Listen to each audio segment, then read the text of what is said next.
Assalamualaikum sahabat hikmah gelap. Malam ini, saya akan membawakan kisah nyata yang menggetarkan hati. Tentang seorang preman ditakuti yang berani menendang seorang ustaz di tengah hujan malam. Tapi seketika itu juga, kakinya tak bisa digerakkan. Lumpuh. Dan itulah awal dari segalanya. Sebelum kita mulai, mari bersama-sama bersyalawat kepada Nabi Muhammad. Semoga syalawat ini menjadi saksi kelak di hari akhir. Lalu, sebelum itu, jangan lupa untuk like, komen, dan subscribe agar tidak tertinggal kisah-kisah penuh hikmah berikutnya. Hujan rintik-rintik turun membasahi aspal yang sudah penuh retakan.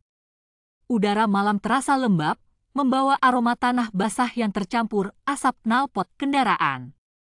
Di tepi jalan, sebuah warung kopi berdiri sederhana dengan cahaya temaram dari lampu yang menggantung di atasnya. Di dalam warung itu, 3 lelaki tampak menguasai suasana. Raka, pria bertubuh kekar dengan tatapan dingin, duduk bersandar di kursi reot yang setiap gerakannya menimbulkan bunyi berderit. Satu kakinya dinaikkan ke kursi lain, sementara tangannya menggenggam cangkir kopi yang mulai dingin. Rokok terselip di bibirnya. Asapnya melayang pelan sebelum hilang tertiup angin malam.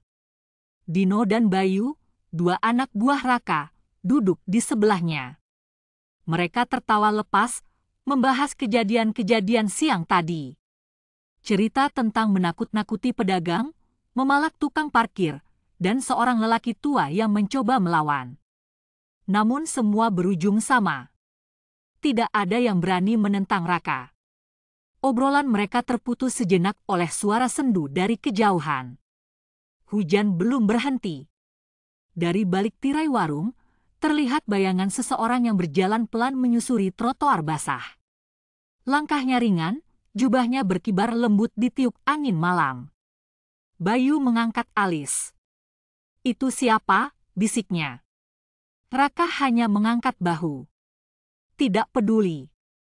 Baginya, malam seperti ini hanyalah tentang kopi, rokok, dan tawa yang mengisi waktu. Namun suara langkah itu semakin mendekat, membawa serta aura yang membuat suasana berubah sunyi. Tak lama, sosok itu berhenti di depan warung. Seorang pria paruh baya berdiri di sana. Jubah putih lusuh membalut tubuhnya. Wajahnya tenang, tapi matanya tajam menatap langsung ke arah Raka. Tidak ada rasa takut. Tidak ada keraguan. Dino meneguk ludah. Bayu menegang. Tapi Raka hanya menyeringai. "Ada yang bisa dibantu, Pak Ustaz?" Lelaki itu tersenyum tipis. Tidak menjawab. Ia hanya berkata dengan nada lembut namun dalam. "Kenapa harus marah pada anak kecil?" Ruangan seolah membeku. Tidak ada anak kecil di warung itu. Tidak ada kejadian yang baru saja terjadi. Tapi kata-kata itu seperti pisau yang menusuk langsung ke hati Raka. Sorot mata pria itu tidak mengancam, tapi seperti mencerminkan sesuatu yang selama ini disembunyikannya. Raka mengernyit. Rokoknya jatuh. Tangannya mengepal tanpa sadar. "Kalau tidak suka, jalan saja," suaranya dingin. Namun pria itu masih diam. Hanya menatap. Lalu, perlahan, ia melangkah menjauh. Bayangannya menghilang ditelan gerimis. Tapi entah kenapa, dada Raka terasa sesak. Udara malam jadi lebih dingin. Suasana warung tidak lagi sama. Malam itu, untuk pertama kalinya, ia tidak menghabiskan kopinya. Pagi menjelang dengan langit yang masih kelabu. Jalanan mulai ramai. Pedagang membuka lapak, suara klakson bersahutan, dan anak-anak kecil berlarian di ganggang sempit. Kehidupan di kawasan itu berjalan seperti biasa. Tapi tidak bagi Raka. Ia kembali duduk di warung kopi yang sama, namun kali ini dengan wajah lebih muram. Cangkir kopi di hadapannya mengepulkan asap tipis, tapi tak disentuh. Dino dan Bayu duduk tak jauh darinya, mencoba mencairkan suasana dengan candaan yang biasa mereka lontarkan. Tapi pagi ini, tawa mereka terdengar hampa. Bayu menyikut Dino pelan. "Masih kepikiran yang semalam ya?" bisiknya lirih. Dino mengangguk pelan. "Gue juga ngerasa aneh, bro." Tatapan Ustaz itu beda. Raka melirik sekilas. Napasnya berat. Ia tahu mereka membicarakan hal yang sama. Tatapan pria itu. Tatapan yang terus menghantui pikirannya sejak semalam. Bukan rasa takut. Bukan juga amarah. Tapi ada sesuatu di sorot mata itu yang membuat jiwanya gelisah. Tanpa berkata-kata, Raka berdiri. Ia berjalan pelan keluar warung. Dino dan Bayu terdiam, hanya saling pandang sebelum mengikuti dari belakang. Mereka menyusuri gang kecil menuju sebuah lapak di sudut jalan. Seorang bocah lelaki sedang membantu ibunya menata barang dagangan. Bocah itu menunduk, wajahnya masih menyimpan sisa luka merah di pipi. Luka yang berasal dari tamparan Raka 2 hari lalu, hanya karena bocah itu tak sengaja menjatuhkan botol minuman. Raka berhenti. Ia menatap bocah itu dari kejauhan. Bayu menahan napas, seolah tahu apa yang terlintas di benak bosnya. Tapi sebelum ia sempat berkata apa-apa, sebuah suara lembut kembali terdengar. Kali ini lebih dekat. Lebih tajam. "Kenapa harus marah pada anak kecil?" Raka menoleh cepat. Tidak ada siapa-siapa. Suara itu datang entah dari mana. Hanya suara bocah yang tengah tertawa dengan polosnya. Tapi suara itu menusuk hatinya. Sama. Persis seperti yang dikatakan pria itu semalam. Bayu melangkah pelan mendekat. "Bang, lo kenapa?" Raka tak menjawab. Matanya menatap kosong ke depan. Angin bertiup pelan, membawa bau tanah dan asap dari gerobak nasi goreng di ujung jalan. Tapi di telinganya, suara itu masih menggema. Tatapan itu. Kalimat itu. Semuanya seperti belum selesai. Dan di balik keramaian pagi itu, sesuatu tampak bergerak pelan di ujung gang. Sesuatu yang membuat bulu kuduknya berdiri. Seekor kucing hitam menatap ke arah mereka. Matanya tajam, bulunya basah oleh sisa embun. Tapi ada yang ganjil. Tatapan kucing itu persis seperti mata pria semalam. Tenang. Dalam. Dan menghakimi. Dino menepuk bahu Raka. "Bang, lo lihat apa sih?" Raka menggeleng cepat. "Nggak, bukan apa-apa." Tapi dalam hatinya, ia tahu. Sesuatu sedang mengawasinya. Dan ini baru permulaan. Malam datang kembali, membawa hawa dingin yang menyusup hingga ke tulang. Warung kopi mulai dipenuhi suara obrolan para pelanggan.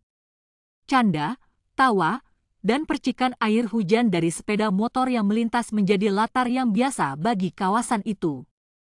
Tapi di satu sudut, suasana berbeda. Raka duduk diam dengan sorot mata kosong. Kopi di depannya tak disentuh, rokok di jarinya tak dinyalakan. Bayu dan Dino memperhatikan, mencoba membaca pikirannya yang belakangan sulit ditebak. "Lo masih kepikiran soal semalam, Bang?" tanya Dino hati-hati. Raka mengangkat pandangan. "Tuh orang sok suci. Gak butuh nasihatnya." Suara azan Isya tiba-tiba berkumandang dari masjid di ujung gang. Getarnya menyusup ke sela udara, seolah menampar keheningan yang ada di dalam dada Raka. Ia mendengus pelan, pura-pura tidak terganggu. Tapi Bayu melihat jemari bosnya sedikit bergetar. Tak lama, langkah pelan terdengar mendekati warung. Sosok pria berjubah putih kembali muncul, berjalan tenang melewati meja mereka. Matanya lurus, tapi jelas melihat ke arah Raka. Tatapan yang sama. Tatapan yang sulit dijelaskan. Bukan mengancam, tapi menusuk. Dino menahan napas. Bayu spontan menunduk. Pria itu berhenti sejenak. Tak ada kata yang keluar dari mulutnya. Hanya senyum kecil yang singkat, lalu ia kembali melangkah, hendak meninggalkan tempat itu. Raka berdiri mendadak. Langkah pria itu terhenti. "Lo pikir gue takut?" "Hah?" Suara Raka serak, menahan amarah yang sudah terlalu lama mengendap. Tanpa menunggu jawaban, ia melangkah cepat dan mengangkat kakinya tinggi-tinggi. Dalam satu gerakan penuh kemarahan, ia menendang dada sang ustaz dengan sekuat tenaga. Tubuh pria itu terpental. Jatuh membentur tanah dengan suara keras. Orang-orang yang masih ada di sekitar warung spontan berdiri. Beberapa menjerit kecil. Sebagian hanya membeku. Tak percaya dengan apa yang baru saja terjadi. Namun, tidak ada teriakan. Tidak ada makian. Pria itu hanya terbaring tenang. Lalu perlahan duduk dengan tangan menopang ke tanah. Wajahnya tetap menampilkan keteduhan. Dan saat itu juga, dunia Raka mulai runtuh. Dari telapak kakinya yang baru saja menghantam tubuh sang ustaz, muncul rasa yang asing. Dingin. Seolah sengatan listrik menjalar naik dengan cepat. Jantungnya berdebar hebat. Napasnya tercekat. Pandangannya berputar. Tubuhnya limbung. Ia terduduk lemas. Dino dan Bayu berlari menghampiri. Tapi sebelum mereka sempat bicara, Raka menatap mereka dengan wajah panik. "Kaki gue gak bisa gerak." Bayu langsung menjatuhkan diri di samping Raka, mengguncang bahunya dengan panik. Dino tak kalah kalut, mencoba menopang tubuh sang bos yang terlihat makin kehilangan kendali atas badannya sendiri. "Bang, bang, maksud lo apa?" "Kaki lo kenapa?" tanya Bayu terbata. Raka mencoba mengangkat kakinya, tapi tak ada yang bergerak. Hanya lutut yang gemetar, seolah tak lagi menyatu dengan tubuhnya. Keringat dingin mengucur deras dari pelipisnya, bercampur debu jalanan yang menempel di kulit. Di sekeliling mereka, orang-orang mulai berdatangan. Sebagian berdiri membisu. Sebagian lainnya berbisik-bisik, menyebut nama Allah pelan sambil memandangi tubuh Raka yang tergeletak seperti tanpa daya. "Ini gak bener, ini gak masuk akal," desis Raka, suaranya hampir tak terdengar. Ia mencoba mencakar aspal, mencoba menyeret tubuhnya dengan tangan. Tapi tubuhnya semakin berat. Dingin mulai merambat naik dari betis ke paha. Rasa asing itu kini benar-benar menguasai separuh tubuhnya. Dino mendekat lebih dekat. Tapi saat ia menatap wajah bosnya, ia mundur spontan. Wajah Raka pucat pasi. Matanya merah, seperti habis menangis atau tak tidur berhari-hari. Ada sesuatu yang lebih gelap di dalam tatapannya. Sesuatu yang Dino belum pernah lihat sebelumnya. Ketakutan yang murni. "Bang, lo kuat. Ini cuma syok, ya kan?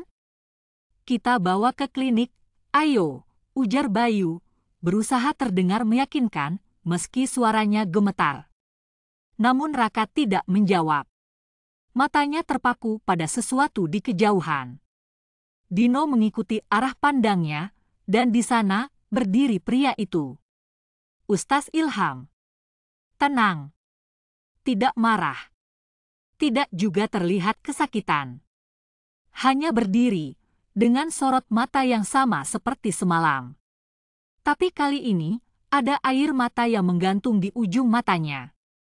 Air mata yang bukan karena luka, tapi seolah menyesali sesuatu yang bahkan bukan salahnya. Raka ingin berteriak. Ingin bangkit dan memaki. Tapi lidahnya keluh. Keringat dingin mengalir lebih deras. Tangannya mencengkeram tanah. Tapi tubuhnya tak bergeming. Tubuh yang dulu menjadi alat menindas, kini seperti milik orang lain. "Ini bukan penyakit biasa," bisik Dino pada Bayu, pelan, nyaris tak terdengar oleh siapapun. Dan malam itu, di bawah sinar lampu jalan yang berkedip-kedip, penguasa jalanan bernama Raka tak lagi menjadi siapa-siapa. 3 hari telah berlalu sejak malam itu. Sejak tubuh Raka tumbang di hadapan semua orang. Sejak kakinya tak lagi merespons perintah pikirannya. Kamar tempat ia terbaring tak lebih dari ruang sempit berbau asap rokok dan kayu lapuk. Jendela tua di sudut dinding hanya memantulkan bayangan dunia luar yang terasa semakin jauh. Suara kehidupan masih terdengar samar, anak-anak bermain, pedagang lewat, motor meraung, tapi bagi Raka, semua itu bagai gema dari dunia lain. Dino dan Bayu duduk di sudut ruangan. Mereka hampir tak pernah meninggalkan sisi Raka. Tapi tak satu pun dari mereka berani menatapnya terlalu lama. Ada sesuatu di dalam sorot mata Raka yang mereka hindari. Campuran antara kebingungan, kemarahan, dan rasa takut. Tak ada dokter yang datang. Raka menolak. Ia tak percaya ini bisa dijelaskan secara medis. Tapi jauh di dalam hatinya, ia tahu ini bukan hanya soal tubuh. Malam keempat, suara azan maghrib menggema dari kejauhan. Seperti biasa, suara itu membuat tubuh Raka bergidik. Kali ini bukan karena dingin, tapi karena perasaan aneh yang tak bisa ia sebutkan. Apa ini kutukan? Gumamnya pelan. Bayu yang duduk di lantai menoleh cepat. Bang! Raka memejamkan mata. Ia tak menjawab. Tapi dalam kegelapan kelopak matanya, bayangan sang ustaz kembali muncul. Tatapan itu, ucapan itu, dan rasa aneh yang menjalar dari kaki hingga ke dada. Suara tangisan tiba-tiba pecah dari mulut Raka. Tangisan yang tak tertahan. Ia mencoba membungkamnya dengan tangan, tapi isaknya tetap terdengar. Dino menunduk dalam. Bayu memejamkan mata. Selama ini mereka mengenal Raka sebagai pria paling kuat. Tak ada yang berani melawannya. Tapi kini, di atas kasur tipis, Raka menangis seperti anak kecil yang tersesat dalam gelap. Kalian pikir ini bisa disembuhkan? Ucapnya di sela-sela napas yang tersengal. Kalian pikir gue bisa sembuh cuma karena berobat? Dino menjawab pelan, kami juga nggak tahu, Bang. Lo tahu, suara itu, Raka membuka mata perlahan. Setiap kali azan, dada gue sesak. Kayak ada yang masuk ke tubuh gue. Ruangan hening.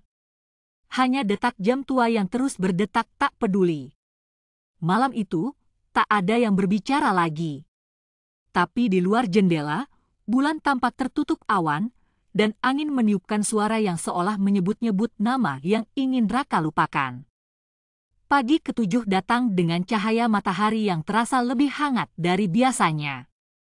Udara segar menyelinap masuk dari celah jendela, membawa aroma rumput basah dan suara burung yang bersahutan.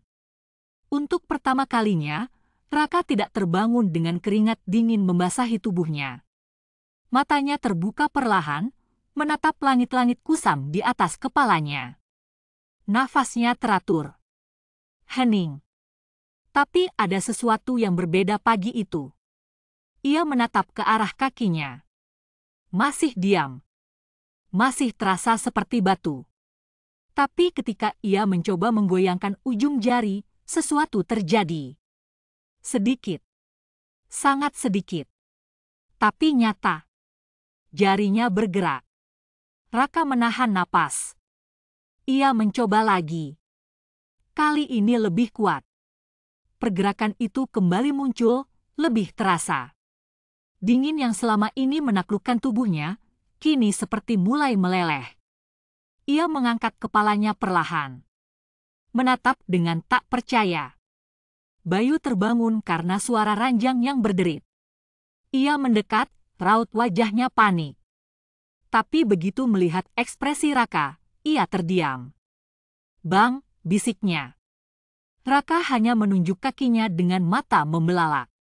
Bayu mengikuti arah pandang itu. Dan ketika ia melihat jari kaki itu bergerak lagi, ia menahan teriakannya dengan tangan. Dino yang baru datang membawa roti dan teh dari luar, hampir menjatuhkan bungkusan ketika melihat Raka sudah setengah duduk di atas ranjang. Mereka bertiga tak bersuara. Hanya menatap satu sama lain, menyadari keanehan yang tak mereka mengerti. Tapi di antara ketakjuban itu, ada rasa lain yang perlahan tumbuh di dalam dada Raka. Bukan rasa lega. Bukan harapan.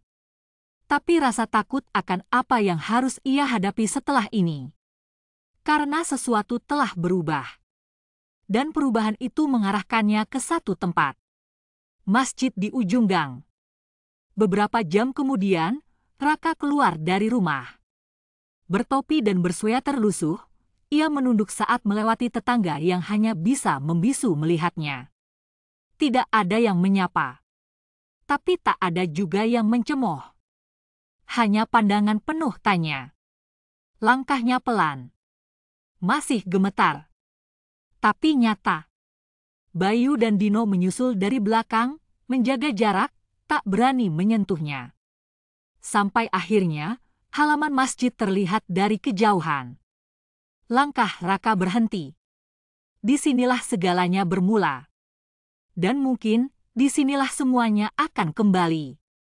Di pelataran, beberapa orang baru saja selesai sholat duha. Mereka menoleh ketika melihat sosok Raka. Seseorang bahkan terbelalak, lalu membisikkan nama yang selama ini hanya disebut dengan takut. Tapi tidak ada yang berteriak. Tidak ada yang melarang. Raka menghela napas panjang. Lalu melangkah. Langkah demi langkah, Raka menapaki pelataran masjid. Suaranya menggema di antara dinding batu dan lantai berkeramik. Setiap langkah terasa berat, bukan karena tubuhnya, tapi karena apa yang ia bawa di dalam dadanya. Dosa. Kesombongan. Penyesalan. Beberapa orang yang masih duduk di serambi masjid menghentikan obrolannya. Mereka mengenal wajah itu. Wajah yang dulu membuat orang memilih menunduk dan menepi. Kini, wajah itu tertunduk sendiri, seperti menanggung beban bertahun-tahun dalam diam. Raka berhenti di anak tangga paling bawah. Ia menatap ke atas.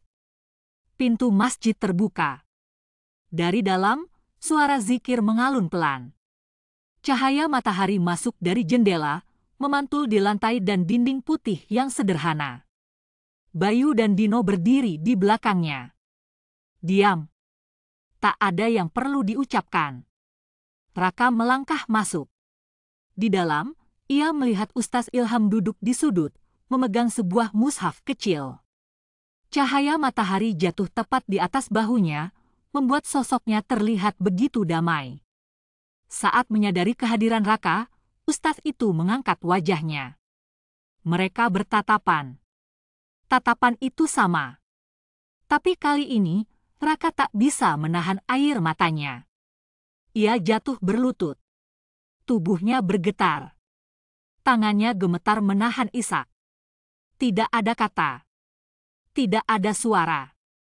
Hanya tangisan seorang pria yang selama ini berpura-pura kuat. Ustaz Ilham meletakkan musyafnya pelan. Ia bangkit dan berjalan mendekat. Tidak tergesa. Tidak juga menjauh.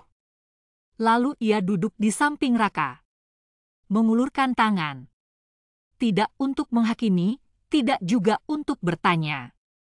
Hanya untuk menemani. Waktu seakan berhenti. Bayu dan Dino menatap dari kejauhan, tanpa berani mendekat. Di sekitar mereka, beberapa orang ikut menunduk, sebagian meneteskan air mata tanpa tahu pasti apa yang sedang terjadi. Tapi semua bisa merasakannya. Sesuatu yang besar baru saja berubah. Beberapa jam kemudian, Raka kembali duduk di warung kopi yang dulu jadi markas kecilnya. Tapi kali ini, bukan untuk memamerkan kekuasaan. Ia duduk dengan secangkir kopi yang sudah mulai mendingin, di hadapan beberapa anak muda yang memperhatikannya dengan serius. Salah satu dari mereka, pemuda bertubuh tegap dengan tato di lengan, menatapnya lekat-lekat. Jadi beneran, Bang? Semua itu, lo alami sendiri. Raka mengangguk pelan. Lu pikir gue bakal ngarang cerita kayak gini? Pemuda itu menunduk. Di sebelahnya, beberapa orang ikut terdiam. Bahkan Bayu dan Dino hanya duduk, memandangi wajah bos mereka dengan pandangan yang tak sama seperti dulu. Kali ini, ada rasa hormat yang lebih jujur. Bukan azab, kata Raka akhirnya. Tapi peringatan. Suasana warung menjadi sunyi. Angin sore meniup tirai tipis yang tergantung di sudut atap. Di kejauhan, suara azan asyar mulai terdengar. Raka berdiri. Lalu menoleh ke arah Bayu dan Dino. Ayo. Kita ke masjid. Dan kali ini, tidak ada yang menunda. Tidak ada tawa sok kuasa. Tidak ada amarah. Yang ada hanyalah langkah pelan menuju arah yang dulu mereka hindari. Langkah yang bukan lagi dilandasi kesombongan, tapi harapan. Sahabat hikmah gelap, dari kisah ini kita belajar satu hal penting. Kesombongan dan kekuasaan di dunia tidak akan pernah abadi. Ketika seseorang menindas yang lemah, bahkan tanpa sebab yang jelas, maka balasan dari Allah bisa datang kapan saja. Seperti Raka, preman yang selama ini ditakuti, harus merasakan lumpuh seketika setelah menendang seorang ustaz. Namun di balik azab, Allah masih memberi jalan pulang. Dan ketika ia mau merendahkan hati, bertobat, dan kembali pada kebaikan, maka hidayah pun mendatanginya. Sebagaimana dalam Al-Quran, Allah berfirman, dan barang siapa yang Allah kehendaki untuk diberi petunjuk, niscaya dia melapangkan dadanya untuk menerima Islam. Dan barang siapa yang dikehendaki untuk disesatkan, niscaya dia menjadikan dadanya sesak lagi sempit seolah-olah ia sedang mendaki ke langit. Quran Surat Al-An'am ayat 125, Rasulullah Shallallahu Alaihi Wasallam juga bersabda, barang siapa yang merendahkan diri karena Allah, maka Allah akan mengangkat derajatnya.